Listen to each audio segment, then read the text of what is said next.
Bonsoir tout le monde les amis, ici Pegajinka. Bienvenue dans cette review des épisodes 1 à 6 de Beyblade Burst Quad Strike. Je vous avais promis un peu de parler de cette série qu'on n'attendait pas du tout parce que ça venait de Hasbro et que le manga ainsi que l'animé paraissait clos et semblait avoir été fini.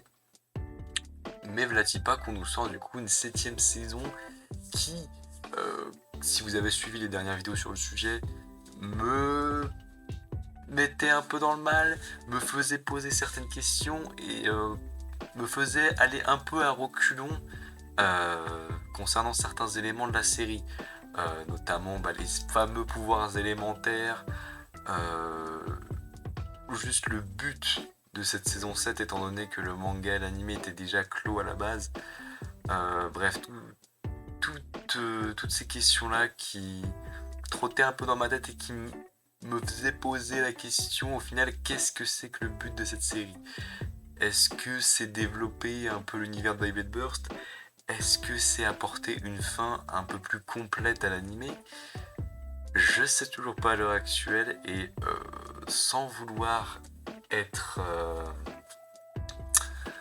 pessimiste, j'avoue que les premiers instants de cette série ne me rassurent pas vraiment.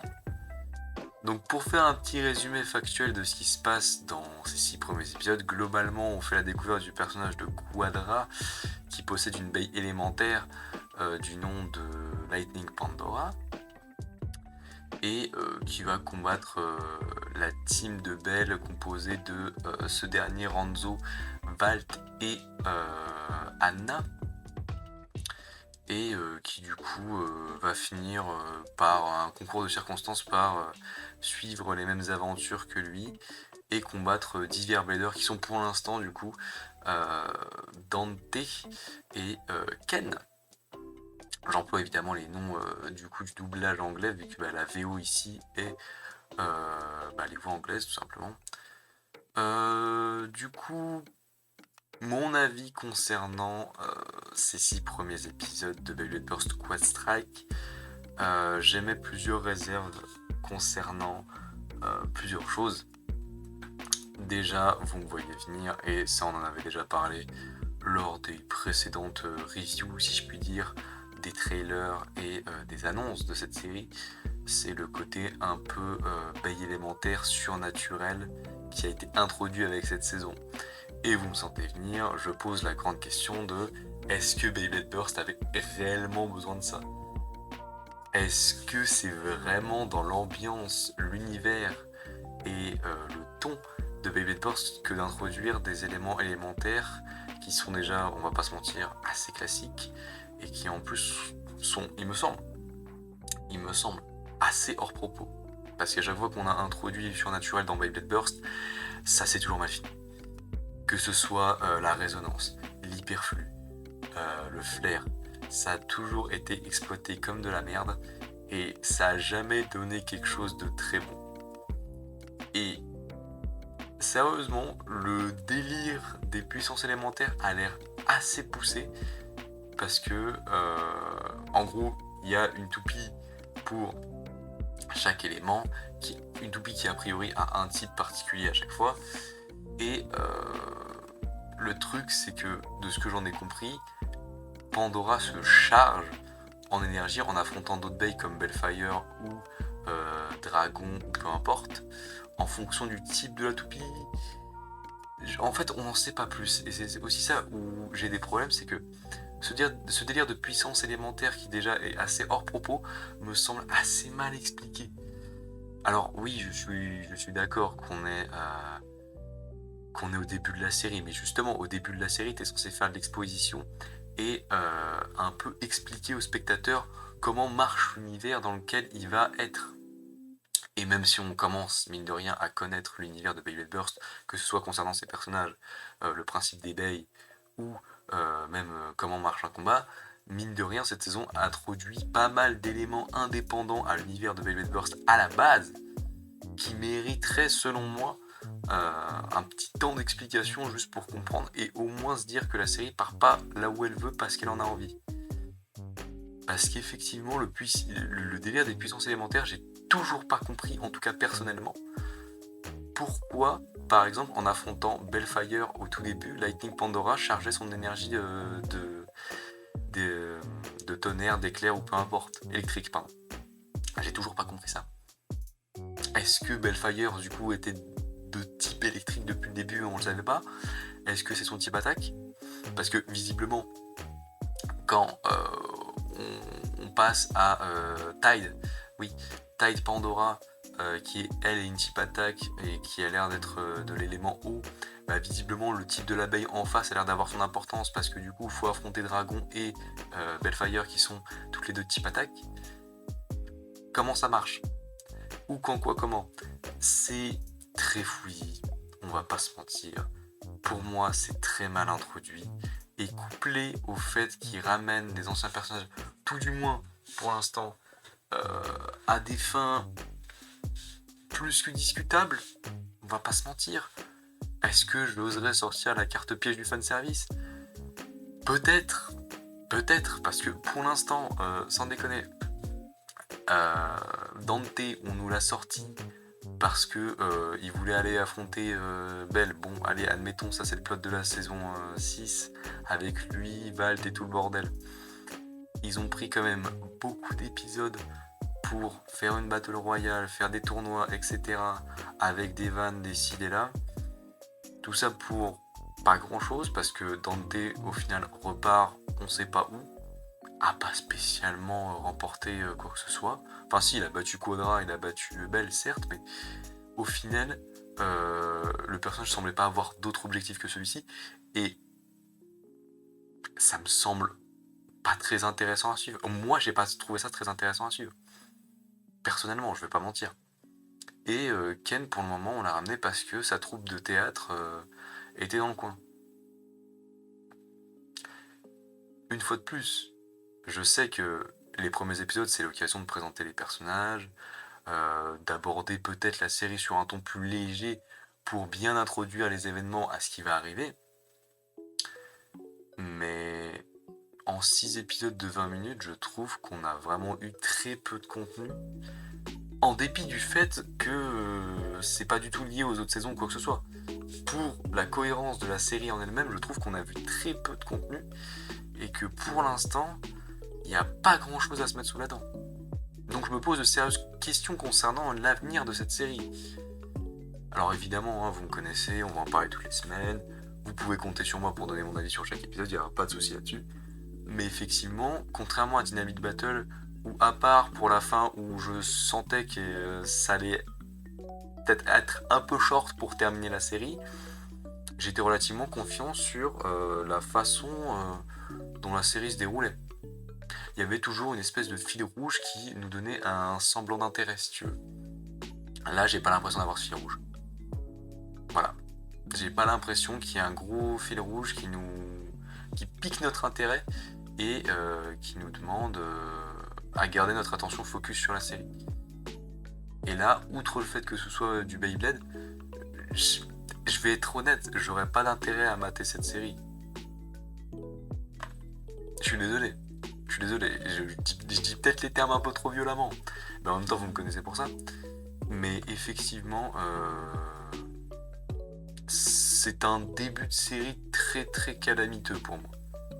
Et petit mot sur l'animation aussi, alors l'épisode 1 était pas si dégueulasse que ça, mais le reste, c'était pas beau. C'était pas beau à voir. La 3D, elle, quant à elle, était toujours aussi chiadée, très jolie, il n'y avait pas de souci là-dessus. Mais l'animation en 2D, elle était éclatée au sol. J'ai rarement vu ça très premier degré. Alors je sais pas si c'est parce qu'ils ont mis les animateurs dans le rush pour sortir les 6 épisodes d'un coup, ou pour d'autres raisons, avec potentiellement un manque de budget, j'en sais rien. Toujours est-il que effectivement, je ressens un manque concernant cette saison, que ce soit scénaristiquement, thématiquement ou même juste en termes d'animation. Donc ça commence assez mal pour moi, je vais pas mentir.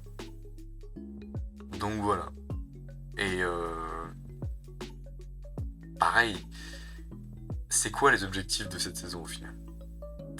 Vraie question. Est-ce que c'est essayer de s'introduire dans la continuité de Burst au maximum? Vu comment l'anime l'a flingué, c'est peut-être pas la peine. Et franchement, si c'est ça, comme je l'ai expliqué auparavant, c'est compliqué. Est-ce que c'est... Bah on a les droits, on a encore les droits pour une saison, on fait ce qu'on veut, quitte à ce que ce soit pas cohérent, mais au moins ce sera bon délire. Bah allez-y un peu plus à fond les gars, parce que là franchement, on se fait chier. En fait, j'ai le cul entre deux chaises. C'est compliqué, parce que il y a d'un côté mon côté sage un peu qui essaye de se dire que c'est une saison à part entière qui a potentiellement sa place parmi les 6 précédentes et qu'il faut prendre cette saison au sérieux. Et cette partie de moi est un peu douteuse, on va pas se mentir. Et il y a l'autre partie de moi qui se dit bon, c'est un DLC, on s'en bat les couilles, autant en profiter. Mais cette partie-là n'est pas satisfaite non plus parce que de ce que j'en vois, c'est très plat. C'est très plat. Et on parle de 6 épisodes. Dans la théorie, j'aurais dû me taper ça pendant, allez, un peu plus d'un mois. Tu peux être sûr et certain que 95% des spectateurs décrochent avec un rythme pareil. Alors peut-être que ça a été pensé pour la diffusion sur une semaine, très certainement d'ailleurs. Mais même comme ça, c'est très complexe. Donc j'attends de pied ferme l'épisode 7 et la suite de la série avec un vrai fil rouge, un vrai plot sur lequel on peut vraiment dire des choses, parce qu'effectivement là, je brasse un peu du vent. Effectivement, les éléments que nous a balancé la série, ça me semble assez boiteux et un peu compliqué. Après, il y a des éléments intéressants, hein, notamment le développement de Pandora avec... de Quadra, Ake et Pri, qui a une relation assez conflictuelle avec son frère Pax, qui lui aussi semble avoir 2-3 problèmes en termes d'ambition, etc. Pareil, ça aussi on le sent venir à des kilomètres, que ça va être un antagoniste qui va se sentir dépassé par ses ambitions, mais qui au final pensait pas mal au début. En fait, j'ai l'impression que sur quasiment toutes les cases que ça coche, soit ça fait pas le job à fond, soit c'est très bancal. Et ça me gêne. Après, j'avais pas spécialement d'ambition ni d'attente concernant cette saison. Effectivement, vous allez pas m'entendre rager comme j'ai ragé sur Super King par exemple. Déjà parce qu'au bout d'un moment, voilà, on a une nouvelle génération de Beyblade, donc je passe à autre chose aussi, hein. On va pas se mentir. Mais aussi pour le simple fait qu'effectivement, c'est plat en fait. Ça me donne pas matière à rager, tu vois. C'est pas comme Super King où chaque semaine on me balançait une connerie qui me faisait sauter de ma chaise. Là c'est très plat, on se fait un peu chier. Et très sincèrement, j'attends à ce qu'il y ait un coup de fouet dans la série, tu vois. Parce que pourtant il y a des trucs intéressants. Le petit côté slice of life avec